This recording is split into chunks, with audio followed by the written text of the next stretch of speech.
Hello students, previous class में हमने chapter 4 quadratic equations exercise 4.2 के कॉन्सेप्चुअल एंड इंट्रोडक्शन क्लास में आपको factorization method of solving quadratic equation सिखाया था। तो आज की क्लास में हम एक्सरसाइज 4.2 करेंगे जो कि factorization method of solving quadratic equation पर बेस्ड है।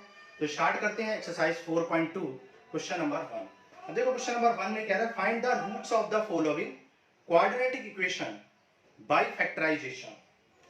To find the roots of the following quadratic equation by factorization method. Factorization method से आपको ये फाइंड करना है x square minus 3x minus 10 equal to 0। ठीक है, फर्स्ट पार्ट ये आपको सॉल्व करना है। देखो क्या सिखाया था हमने आपको।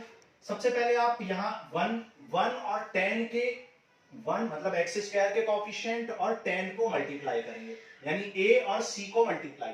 तो 1 इंटू 10 कितना होता है 10। अब 10 को आप ऐसे फैक्टराइज करोगे कि यहां पर नेगेटिव साइन है तो सब्ट्रैक्ट करके, पॉजिटिव साइन है तो ऐड करके। तो क्योंकि यहां नेगेटिव साइन है तो सब्ट्रैक्ट करके कितना लेके आना है -3 लेके आना है। 10 को ऐसे फैक्टराइज करो कि सब्ट्रैक्ट करके -3 मिल जाए। देखो कैसे करेंगे, 2 5 जा 10। अब 5 और 2 को सब्ट्रैक्ट करके क्या 3 ला सकते हैं? बिल्कुल ला सकते हैं भाई। 5 और 2 को सब्ट्रैक्ट करके 3 आ जाएगा। तो कर लो, देखो एक्स स्क्वायर माइनस भाई 5x plus 2x minus 10 equal to 0 होता है, क्योंकि -5 प्लस 2 कितना होता है -3 होता है। अब यहाँ पर कॉमन क्या है? देखो यहाँ x कॉमन है तो क्या बचेगा यहाँ x माइनस 5। यहाँ पे क्या कॉमन है? 2 कॉमन है तो यहाँ क्या बचेगा 2 5 जा 10। ठीक है, कॉमन लेने का मतलब होता है डिवाइड करना सिंपली। ठीक है, तो x कॉमन लिया तो x से डिवाइड करोगे तो x से डिवाइड करोगे तो 5। यहाँ पे 2 कॉमन लिया, 2 से डिवाइड करोगे तो x, 2 से डिवाइड करोगे तो 5। ठीक है, तो x माइनस 5 यहाँ पर कॉमन ले लो तो क्या बच जाएगा? अंदर x प्लस 2 बच जाएगा। भाई x माइनस 5 को कॉमन निकालोगे तो क्या बचेगा? x प्लस 2 और इक्वल टू 0 है। नाउ दो टर्म्स का प्रोडक्ट 0 है, 2 टर्म्स का प्रोडक्ट 0 है। तो क्यों 0 है? या तो फर्स्ट टर्म 0 है या फिर सेकंड टर्म 0 है। ठीक है, तो यहां से x की वैल्यू क्या आ जाएगी 5। भाई जब x की वैल्यू 5 होगी तो 5 माइनस 5 ये टर्म 0 हो जाएगा, तो इसलिए रिजल्ट 0 आ रहा है। या फिर x प्लस 2 यानी x की वैल्यू -2। जब x की वैल्यू -2 आ जाएगी तो -2 प्लस 2 0 हो जाएगा, ये टर्म 0 होने से पूरा टर्म 0 हो जाएगा। तो आप कह सकते हो कि x equal to 5 and x equal to -2 are roots of the equation. तो ये आपने क्या निकाल लिए? रिक्वायर्ड रूट्स निकाल लिए। ठीक है, आपने निकाल लिए required roots of the given equation. Verify भी कर सकते हैं, x की वैल्यू 5 यहां पर पुट करो, 5 5 जा 25, 5 3 जा 15, 15 और 10 कितना होता है 25, 25 माइनस 25 0, वेरीफाई हो जाए। सिमिलरली x इक्वल टू -2 को भी कर सकते हो। ठीक है, तो कभी भी गलती होने के चांस नहीं है। चैप्टर 2 में भी सारे क्वेश्चन को वेरीफाई करना सिखाया था, चैप्टर 3 में भी और चैप्टर 4 में भी हम सारे क्वेश्चंस को वेरीफाई करना आपको सिखा रहे हैं। ठीक है, तो कभी भी पेपर में क्वेश्चन को गलत होने का कोई मतलब ही नहीं है, कोई चांस नहीं है। ठीक है, तो सेकंड पार्ट करते हैं। देखो सेकंड पार्ट में क्या है? 2x square plus x minus 6 equal to 0। यहां पर भी आपको रूट्स निकालने हैं। क्या करेंगे? सबसे पहले भाई 2 इंटू 6, 2 को 6 में इंटू करो, क्या आएगा 12। अब 12 को ऐसे फैक्टराइज करना, क्योंकि यहाँ नेगेटिव साइन है तो सब्ट्रैक्ट करके कितना आ जाए 1 आ जाए। तो 2 6 जा 12, क्या 6 और 2 को सब्ट्रैक्ट करके 1 आएगा? नहीं। फिर अगेन करो 2 3 जा 6, तो देखो 2 2 जा 4, 4 और 3 को सब्ट्रैक्ट करके कितना आ जाएगा 1 आ जाएगा। और 4 3 जा 12 भी होता है, वो तो होना ही है क्योंकि 12 को ही फैक्टर करके लेके आए। तो क्या आ जाएगा 4 माइनस 3, तब जाके 1 मिलेगा आपको, है ना। यहाँ पे 2 कॉमन है, देखो 2 कॉमन ले लो, x कॉमन है तो x कॉमन ले लो। तो 2 से डिवाइड करोगे तो क्या बचेगा यहाँ 1, और x से डिवाइड करोगे तो x, तो x बच जाएगा। फिर 2 से 2 2 जा 4 और x से x 1 आ जाएगा। सिमिलरली यहाँ पर 3 कॉमन है, नेगेटिव भी कॉमन है, तो 3 1 जा 3 और 3 2 जा 6 इक्वल टू 0। अब x प्लस 2 कॉमन है पूरे में, और जब ये दोनों इक्वल आ जाए तो इसका मतलब बिल्कुल फैक्टराइजेशन आपका करेक्ट है। x प्लस 2 कॉमन लो, क्या बचेगा 2x minus 3 equal to 0। Now x plus 2 को इक्वल टू 0 कर दो, x इक्वल टू -2 कर दो। सिमिलरली 2x माइनस 3 को 0 कर दो, तो x की वैल्यू क्या है 3/2, 3/2। तो x की 2 वैल्यू आ गई और आनी भी चाहिए थी। मैंने आपको बताया था चैप्टर 2 में कि अगर कोई पॉलिनोमियल सेकंड डिग्री का है या क्वाड्रेटिक है तो उसके 2 रूट आते हैं, 2 जीरो आते हैं। तो आप देख सकते हैं यहाँ पे 2 जीरो आएंगे। अब कुछ लोग कहेंगे नहीं, कभी कभी 1 जीरो आता है। देखो कभी कभी 1 जीरो आता है, लेकिन जो दूसरा जीरो होता है वो इमेजिनरी होता है। अभी उसके बारे में आपको समझ में नहीं आएगा, लेकिन जीरो हमेशा या रूट्स हमेशा उतने ही आते हैं जितना ऑर्डर होता है। हो सकता है कि कुछ रूट इमेजिनरी आ जाए, लेकिन आएंगे उतने ही। ओके, तो ये हो गया सेकंड पार्ट, नोट करो। थर्ड पार्ट कर लेते हैं। देखो थर्ड पार्ट में क्या है, थर्ड पार्ट में आपको दे रखा है √2x² plus 7x plus 5√2 equal to 0। ठीक है, ये आपका क्वेश्चन फोर्थ पार्ट। देखो क्या करोगे, सबसे पहले a और c को मल्टीप्लाई करो। आप जानते हो 5√2 को √2 से इंटू करोगे, √2 इंटू 2 क्या होता है 2, तो क्या आ जाएगा 10 आ जाएगा। ठीक है, अब 10 को ऐसे फैक्टर करो कि ऐड करके 7 आ जाए, तो इजी है। 2 5 जा 10 होता है, और 2 और 5 को ऐड करके 7 भी आ जाएगा। ये होगा √2x² plus 2x plus 5x plus 5√2 equal to 0। अब देखो हमने आपको अभी बताया था कि 2 के अंदर 2 रूट छुपे हुए हैं, √2 इंटू √2 कहते हैं 2 को। तो यहाँ √2 कॉमन है और x भी कॉमन है, तो क्या बचेगा, यहाँ x बच जाएगा और यहाँ क्या बच जाएगा √2। यहाँ पे क्या कॉमन है, 5 कॉमन है, तो क्या बचेगा x, और यहाँ क्या बचेगा √2 इक्वल टू 0। ओके, अब पूरे में क्या कॉमन है, x plus √2, x plus √2 common ले लो, तो क्या बच जाएगा √2x प्लस में क्या बच जाएगा 5 इक्वल टू 0। तो x प्लस √2 इक्वल टू 0 कर लोगे। भाई टू टर्म्स का प्रोडक्ट 0 है, या तो फर्स्ट टर्म 0 है या सेकंड, तभी तो रिजल्ट 0 आ रहा है। तो या तो फर्स्ट टर्म को इक्वल टू 0 करो या फिर सेकंड टर्म को इक्वल टू 0 करो। तो यहाँ से x की वैल्यू क्या आ जाएगी -√2, और यहाँ से x की वैल्यू क्या आ जाएगी 5 उधर जाएगा तो -5। ठीक है, और x उधर जाएगा तो डिवाइड में आ जाएगा, सॉरी √2 उधर जाएगा तो डिवाइड में, तो x की वैल्यू आ गई -5। वेरीफाई भी कर सकते हो, √2 को उठा के यहाँ पुट कर दो लेफ्ट साइड में। अगर सॉल्व करने से राइट साइड आ गई तो आप कहेंगे yes x equal to √2 is the root और पोल और सॉल्यूशन ऑफ द इक्वेशन। ठीक है, तो x इक्वल टू -√2 क्योंकि यहाँ पुट करने से इसको सेटिस्फाई कर रहा है और करेगा, इसलिए x equal to -√2 and x equal to -5/√2 क्या है, root, solution, pole and 0 of the equation. ठीक है, तो ये थर्ड पार्ट हो गया। फोर्थ पार्ट करते हैं, नोट कर लो। देखो फोर्थ पार्ट में आपको गिवन है 2x² माइनस x प्लस 1/8। ठीक है, 2x² minus x plus 1/8 equal to 0। ठीक है, फिफ्थ पार्ट में क्या गिवन है, फिफ्थ पार्ट में गिवन है 100x² minus 20x plus 1 equal to 0। ठीक, देखो कैसे करेंगे, इक्वल टू 0। अब आप एक दो तरीके से इसको कर सकते हो, आप एलसीएम ले लो 1, तो 1 एलसीएम 8 आ जाएगा यहाँ पर, तो 8 2 जा 16x² minus 8x plus 1 equal to 0, और ये 8 इधर जाएगा तो 0 हो जाएगा, तो हो जाएगा 16x² minus 8x plus 1 equal to 0। ठीक है, नाउ फैक्टराइज कर लो 16 इंटू 1 16, और 16 को ऐसे फैक्टराइज करो कि 8 आ जाए, तो 4 4 जा 16 होता है। ठीक है, तो 16x² 4 और 4 -4 और -4 क्या मिल जाएगा 8 मिल जाएगा। कॉमन क्या है इसमें, देखो 4 कॉमन है और x भी कॉमन है, तो 4 4 जा 16 और 4 1 जा 4, माइनस कॉमन ले लोगे तो ये नेगेटिव आ जाएगा। फिर 4x - 1 कॉमन है, तो क्या बच जाएगा अंदर 4x - 1 ही बच जाएगा, तो यहाँ पर 4x - 1 इक्वल टू 0 आ गया, सो x आ जाएगा 1/4। सिमिलरली यहाँ पर 4x - 1 भी इक्वल टू 0, यहाँ भी 1/4 ही आएगा। तो आप देख सकते हैं यहाँ पर रूट्स कैसे हैं, रिपीटेड रूट्स हैं, इक्वल रूट्स हैं।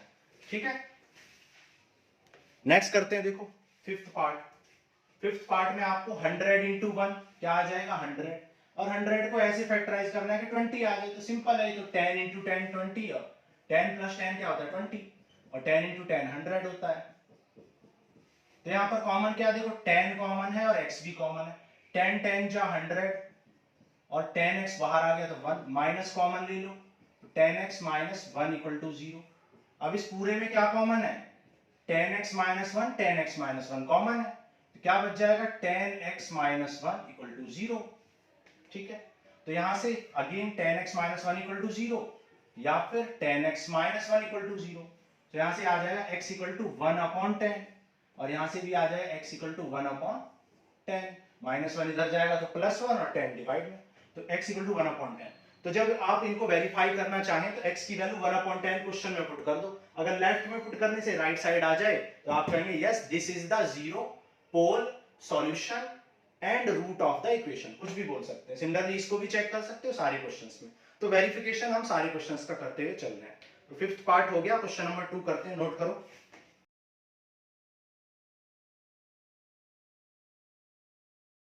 देखो क्वेश्चन नंबर 2 कह रहा solve the problem given in example 1। Example number 1 में जो आपको प्रॉब्लम्स दी थी उनको आपको सॉल्व करना है। ठीक है, हम ऑलरेडी इन क्वेश्चंस को इंट्रोडक्शन में कर चुके हैं, एक बार फिर से कर लेते हैं।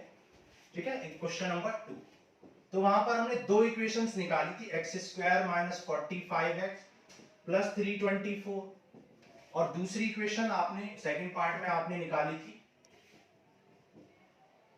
x² minus 55x plus 750 equal to 0। Already कर चुके हैं इंट्रोडक्शन क्लास में, फिर से करते हैं। देखो तो देखो यहाँ 1 इंटू 324 आएगा। ऐसे फैक्टराइज करो कि ऐड करके 45 आ जाए। तो देखो करते हैं, 2 1 जा 2 6 जा 2 7 जा। ठीक है, 2 1 जा 2 6 जा 2 2 जा, फिर 2 8 जा 2 1 जा, फिर 3 से कर लो 27, फिर 3 से कर लो 9। अब देखते देखो 2 2 जा 4 3 जा 12 3 जा 36, और 36 और 9 कितना होता है 45 होता है। ठीक है, तो एक्स स्क्वायर माइनस ये हो जाएगा 36x और 9x। कॉमन ले लो, क्या कॉमन है x कॉमन है, तो क्या बचेगा x माइनस 36।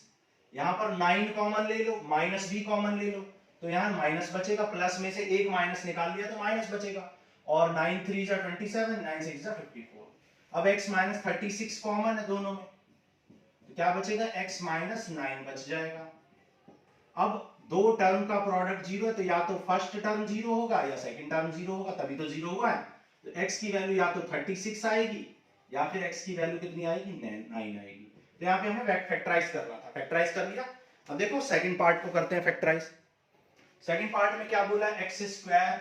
अब देखो 1 इंटू 750 क्या होगा 750। फैक्टराइज करो, 2 से कर दो 2 3 जा 2 7 जा 2 5 जा, फिर 2 1 जा 2 8 जा, नहीं 2 से नहीं होगा, अब ये 3 से कर लो, 3 1 जा 3 2 जा एंड 3 5 जा। ऐड करके 55 लाना, क्या आ पाएगा 3 और 2 6, 6 और 120 आ पाएगा ऐड होके, नहीं आ पाएगा। ठीक है, 5 से कर दो, 5 2 जा 10, 5 5 जा 15। देखो 5 3 जा 15, 2 जा 30, 30 और 25 क्या होता है 55 होता है। तो हो गया काम, 30 और 25 नेगेटिव नंबर को ऐड करके 55 आ जाएगा। तो x कॉमन लो, क्या बचेगा x माइनस 30, 25 कॉमन लो तो x माइनस 25, 3 जा 75। अब x माइनस 30 कॉमन है यहाँ पर, तो क्या बच जाएगा अंदर x माइनस 25 बच जाएगा। अगेन दो टर्म्स का प्रोडक्ट जीरो है, तो यहाँ पर या तो फर्स्ट टर्म जीरो होगा या फिर सेकंड टर्म जीरो होगा। तो फर्स्ट टर्म जीरो कब होगा जब x की वैल्यू 30 आ जाएगी, 30 माइनस 30 जीरो, और जब ये x क्या आ जाए 25 आ जाए, 25 माइनस 25 जीरो। तो या तो x की वैल्यू 30 है या फिर 25 है। दो आंसर क्यों आ रहे हैं, क्योंकि क्वाड्रेटिक इक्वेशन है, डिग्री 2 है। डिग्री 2 है तो आंसर भी दो आएंगे, जीरो पोल्स रूट्स सॉल्यूशन सब कुछ दो आएंगे। क्लियर। तो ये सेकंड क्वेश्चन कर लिया, थर्ड करते हैं, नोट करो। देखो क्वेश्चन नंबर 3 करते हैं। कह रहा find two numbers whose sum is 27 and product is 182। ठीक है, टू नंबर्स आपको फाइंड करने हैं जिनका सम 27 है और प्रोडक्ट 182 है। तो लेट कर लो, let the first number be x। First number x है, दोनों का सम 27 है। एक बात बताओ, अगर दो नंबरों का सम 27 है, एक नंबर 10 है, तो दूसरा नंबर कैसे निकालते हैं, टोटल में से 10 निकाल दो, बचा हुआ नंबर मिल जाएगा। तो यहां भी वही करना है। तो सेकंड नंबर आपको निकालना है, तो सेकंड नंबर क्या हो जाएगा भाई, टोटल 27 है और उस फर्स्ट नंबर x है, तो ये नंबर क्या हो जाएगा 27 माइनस एक्स हो जाएगा, टोटल माइनस फर्स्ट नंबर। ठीक है, और क्वेश्चन के अकॉर्डिंग कह रहा है कि उनका प्रोडक्ट 182 है, प्रोडक्ट 182 है, तो प्रोडक्ट ऑफ नंबर क्या हो जाएगा x इंटू 27 माइनस एक्स। लेकिन according to question product given है, प्रोडक्ट की वैल्यू किसके इक्वल गिवन है, प्रोडक्ट की वैल्यू आपको 182 गिवन है।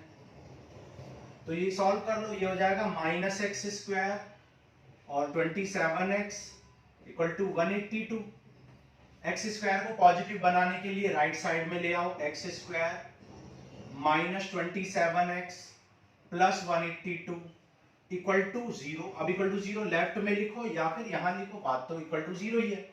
अब 1 इंटू 180 क्या आएगा, 182 ही आएगा, 1 इंटू 182 182 आएगा।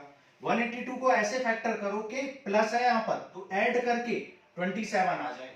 तो देखते हैं 2 9 जा 2 1 जा, ठीक है, फिर 3 से कर लो, 3 से नहीं हो रहा, 7 से कर दो, 7 13 जा 13 7 जा 91, तो 7 इंटू 2 14, 14 माइनस 13, 14 और 13 कितना आ जाए 27। तो इसको लिख सकते हैं 14x minus 13x plus 182 equal to 0।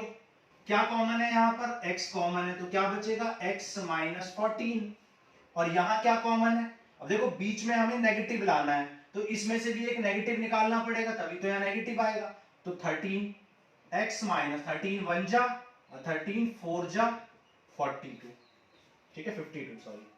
तो x माइनस 14 यहाँ पर क्या है, कॉमन है, x माइनस 14 कॉमन है, कॉमन ले लो, क्या बच जाएगा x माइनस 13 बच जाएगा। अब दो टर्म्स का प्रोडक्ट 0 है, तो या तो फर्स्ट टर्म 0 है या फिर सेकंड टर्म 0 है, तभी तो रिजल्ट 0 आ रहा है। इसका मतलब फर्स्ट नंबर 14 है या फिर 13 है। क्लियर? तो देखो अगर मैं फर्स्ट नंबर को if first number that is x, if x equal to 14, अगर x 14 है तो सेकंड नंबर क्या हो जाएगा 27 minus x, that is 27 minus 14, ठीक है। if x equal to 13, अगर x की वैल्यू 13 है तो सेकंड नंबर क्या हो जाएगा 27 माइनस 13, that is 14। तो फर्स्ट नंबर 14 तो सेकंड नंबर 13, और फर्स्ट नंबर 13 तो सेकंड नंबर क्या है 14। तो 2 आंसर्स पॉसिबल होंगे क्योंकि यहाँ पर क्वाड्रेटिक इक्वेशन है। ओके, तो थर्ड क्वेश्चन हो गया, फोर्थ करते हैं, नोट करो। तो देखो यहाँ पर क्वेश्चन नंबर 4 कह रहा है find 2 consecutive positive integer sum of whose square is 365। 2 positive consecutive numbers की बात हो रही, तो लेट कर लो, let the consecutive numbers be, let the consecutive numbers be। consecutive numbers क्या होते हैं x and x plus 1। अगर एक नंबर x है तो उसका नेक्स्ट नंबर, consecutive मतलब लगातार आने वाले, x plus 1 होगा, और उनके सम ऑफ स्क्वायर, उनके sum of square, sum of square का मतलब है स्क्वायर का सम, ठीक है, स्क्वायर का सम, स्क्वायर का सम, सम ऑफ स्क्वायर का मतलब क्या है स्क्वायर का सम, ठीक है। स्क्वायर का सम आपको दे रखा है 365। ओके, स्क्वायर कर दो, a स्क्वायर यहां हो जाएगा a square plus b square plus twice of a b, ठीक है, a square plus b square plus 2ab। तो ये आ गया x square plus 1 plus 2x equal to 365। तो 2x स्क्वायर हो जाएगा 2x स्क्वायर प्लस 2x, और 365 को लेफ्ट साइड में ले आओ तो माइनस 365 इक्वल टू क्या बचेगा 0। सो 2x square plus 2x minus ये आ जाएगा सबट्रैक्ट होके 364 आ जाएगा इक्वल टू 0। नाउ 2 कॉमन है तो 2 कॉमन लेके कैंसिल कर दो, x square plus x minus 2 1 जा 2 8 जा 2 2 जा इक्वल टू 0। 2 मल्टीप्लाई इधर जाएगा तो डिवाइड में और 0 हो जाएगा, तो x square plus x minus 182 equal to 0, ठीक है। अब 182 को क्या करना है, फैक्टराइज करना है, ठीक है, 182 को आपको फैक्टराइज करना है और क्या लेके आना है, सबट्रैक्ट करके 1x लेके आना है। तो देखो 2 9 जा 2 1 जा, और 3 से तो नहीं होगा, 7 से कर लो, 7 13 जा तो 7 टू 14 और 14 में से 13 सब्ट्रैक्ट करोगे तो क्या आ जाएगा, 1 आ जाएगा, है ना। तो 14 में से 13 को सब्ट्रैक्ट कर लो, x कॉमन है, x कॉमन लोगे तो क्या बचेगा, x प्लस 14, और यहां पर 13 कॉमन ले लो तो क्या बचेगा, x प्लस 14। नाउ यहां पर x प्लस 14 कॉमन है तो x प्लस 14 कॉमन ले लो, तो क्या बच जाएगा, x माइनस 13। तो यहां पर आपको क्या मिल चुका है, आपको मिल चुका है x plus 14 into x plus 13, x minus 13 equal to 0। अब टू नंबर्स के, टू टर्म्स के प्रोडक्ट 0 गिवन है, तो टू टर्म्स का प्रोडक्ट 0 कब होगा, या तो फर्स्ट टर्म 0 है या फिर सेकंड टर्म 0 है, तभी तो रिजल्ट 0 आया है। इसका मतलब या तो x की वैल्यू 14 है माइनस 14, या फिर x की वैल्यू क्या है, 13 है। लेकिन आपसे कंसेक्यूटिव नंबर पूछे थे, वो भी कैसे नंबर थे, पॉजिटिव, ठीक है, पॉजिटिव इंटीजर्स की बात हो रही है, ठीक है। लेकिन ये तो नेगेटिव है, तो ये नेगेटिव है तो इसको क्या कर लेंगे, नेग्लेक्ट कर देंगे, क्योंकि आपको पॉजिटिव नंबर चाहिए। इसलिए फर्स्ट नंबर क्या हो जाएगा, फर्स्ट नंबर हो जाएगा 13, और सेकंड नंबर क्या हो जाएगा, सेकंड नंबर हो जाएगा 13 प्लस 1, यानी कंसेक्यूटिव नंबर, नेक्स्ट नंबर 14। तो आपके नंबर्स आ गए 13 एंड 14। तो ये हो गया क्वेश्चन नंबर 4। नेक्स्ट करते हैं क्वेश्चन 5, नोट करो। देखो क्वेश्चन नंबर 5 कह रहा था altitude of right triangle is 7 centimetre less than it's base. ठीक है, एल्टीट्यूड मतलब हाइट को कहते हैं, आप जानते ही हो। बेस से 7 कम है, कौन, एल्टीट्यूड। तो बेस को ही लेट कर लो x, late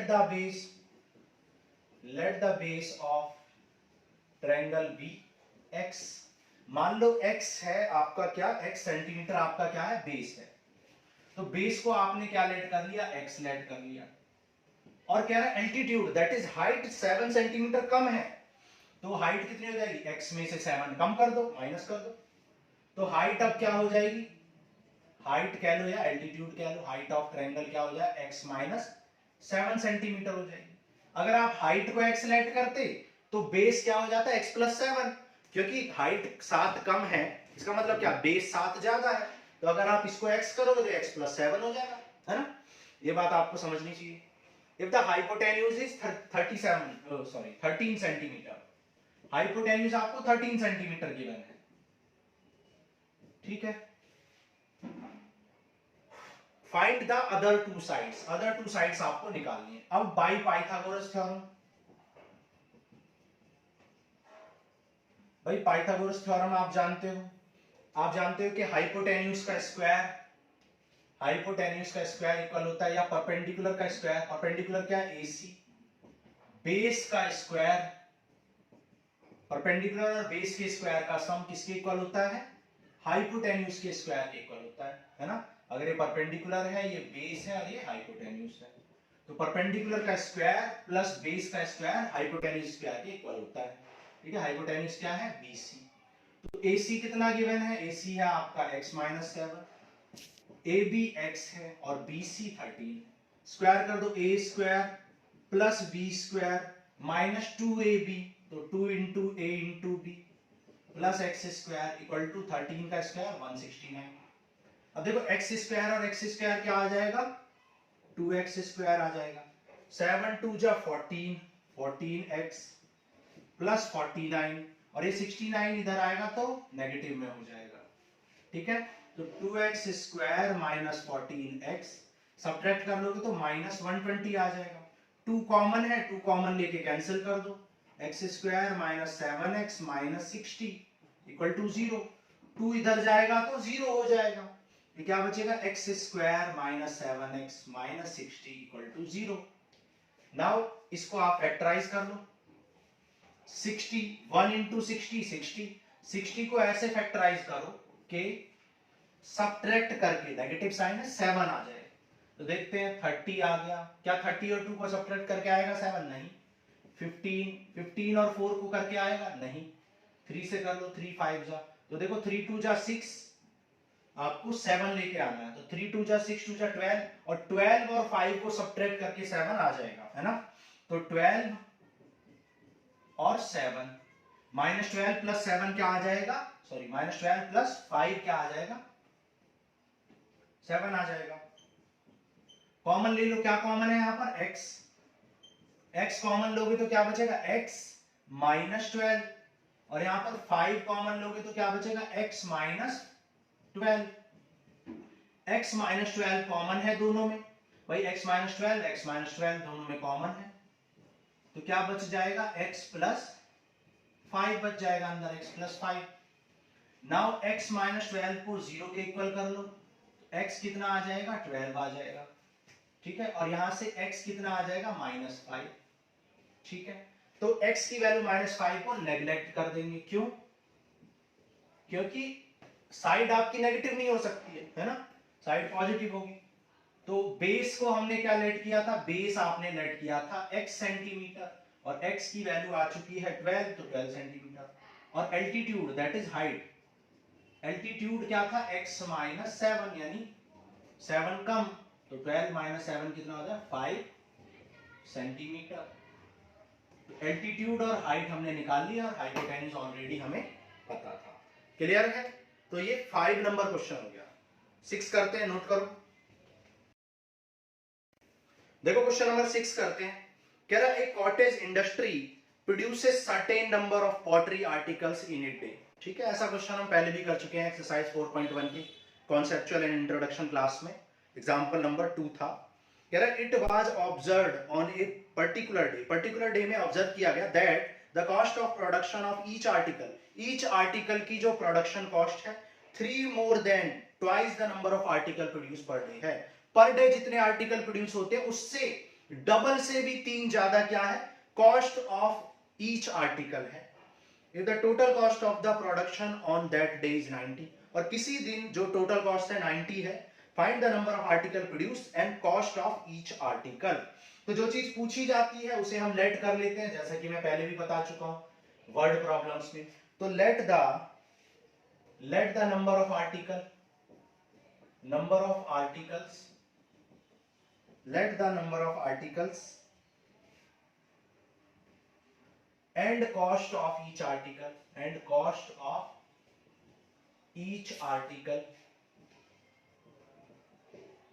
is x and y, x and x। पहले आप ऐसा करो, क्योंकि हम वन वेरिएबल में सॉल्व कर रहे हैं तो y नहीं लेट करें, let the number of articles is x, ठीक है, इज x, ठीक है, नंबर ऑफ आर्टिकल आपने x लेट कर दी, और कह रहा कॉस्ट ऑफ ईच आर्टिकल कितना है, ट्वाइस से 3 ज्यादा है, तो कॉस्ट ऑफ ईच आर्टिकल क्या हो जाएगी, कॉस्ट ऑफ ईच आर्टिकल, भाई ईच आर्टिकल की कॉस्ट कितनी हो जाएगी, ट्वाइस से 3 ज्यादा, है ना। अगर x आर्टिकल डेली प्रोड्यूस हो रहे हैं तो कॉस्ट कितनी है एक आर्टिकल की, ट्वाइस से भी 3 ज्यादा, 3 मोर देन द ट्वाइस से 3 ज्यादा, ठीक है। और कह रहा है कि टोटल कॉस्ट 90 रुपीज है। अब एक बात बताओ, टोटल कॉस्ट कैसे निकलती है, भाई आप जानते हो टोटल कॉस्ट कैसे निकलती है, number of article into cost of या कॉस्ट पर आर्टिकल। तो कितने आर्टिकल हैं x, और एक आर्टिकल की कॉस्ट 2x + 3, और टोटल कॉस्ट आपको गिवन है कितना, 90 रुपीज। बस अब आपको सॉल्व करना है, ये आ जाएगा 2x² + 3x। 90 को इधर ले आओ तो 2x² + 3x - 90 इक्वल टू क्या आ जाएगा, 0। अब इक्वल टू 0 इधर लिखो या इधर लिखो, इक्वल टू 0 लिखना है। अब 2 × 90 कितना होता है, 180। 180 को ऐसे फैक्टराइज करो, 180 को ऐसे फैक्टराइज करो कि सब्ट्रैक्ट करके क्योंकि माइनस है यहाँ, 3 लेके आना है। तो देखते हैं 90 नहीं आएगा, 45 अब भी नहीं आएगा, 15 अब देख लेते हैं। देखो 3 × 2 = 6 × 2 = 12, 12 और 15 को सब्ट्रैक्ट करके 3 आ जाएगा, बिल्कुल आ जाएगा, तो लिख लो, ठीक है। 15x - 12x, तो x कॉमन ले लो, यहां पर x कॉमन लोगे तो क्या बचेगा, 2x + 15, और यहां पर क्या कॉमन है, देखो यहां पर कॉमन है 6, 6 × 2 = 12 और 15 6 = 50। नाउ 2x + 15 कॉमन है दोनों में, तो 2x + 15 आप कॉमन ले लो, तो क्या बचेगा जब कॉमन निकाल लोगे, तो x - 6 बचेगा और इक्वल टू 0। नाउ दो टर्म्स का प्रोडक्ट जीरो है, तो या तो फर्स्ट टर्म जीरो है या सेकंड, तभी तो उनका प्रोडक्ट जीरो आ रहा है। तो either 2x plus 15 equal to zero और x minus 6 equal to zero. तो यहां से x क्या आ जाएगा माइनस 15/2 और यहां से x क्या आ जाएगा 6 आ जाएगा। x की वैल्यू यहां से माइनस 15। अब x इक्वल टू माइनस 15/2 तो नेग्लेक्ट कर दोगे, छोड़ दोगे, क्योंकि भाई नंबर ऑफ आर्टिकल कभी नेगेटिव थोड़े ना हो सकते हैं, है ना। तो इसलिए आर्टिकल्स कितने होंगे, number of article x that is 6। तो number of articles produced per day कितने आर्टिकल प्रोड्यूस हो रहे हैं, x दैट इज 6 आर्टिकल। और कॉस्ट कितनी है, कॉस्ट पर आर्टिकल पर आर्टिकल 2x प्लस 3 थी, तो पुट कर दो 2 into 6 plus 3 that is 12 plus 3 that is 15। ठीक है, आप चेक भी कर सकते हो एक सेकंड में। भाई 6 रुपए एक आर्टिकल की कॉस्ट है, सॉरी 6 आर्टिकल प्रोड्यूस हो रहे हैं और एक की कॉस्ट 15 रुपए, तो 15 इंटू 6 कितना होता है 90, जो कि गिवन है कि कॉस्ट कितनी है टोटल 90 है। और दूसरा चीज, क्या ये इसके 2 ट्वाइस से 3 ज्यादा, वो तो ऑब्वियसली है भाई, 6 2 12 और 3 ज्यादा 15, समझे। तो ये हमने कर लिया question number 6। So this ends with your exercise 4.2। अब नेक्स्ट क्लास में हम करेंगे solution of quadratic equation by completing square method, that is introduction and conceptual class of exercise 4.3। तो आज के लिए इतना ही, थैंक यू।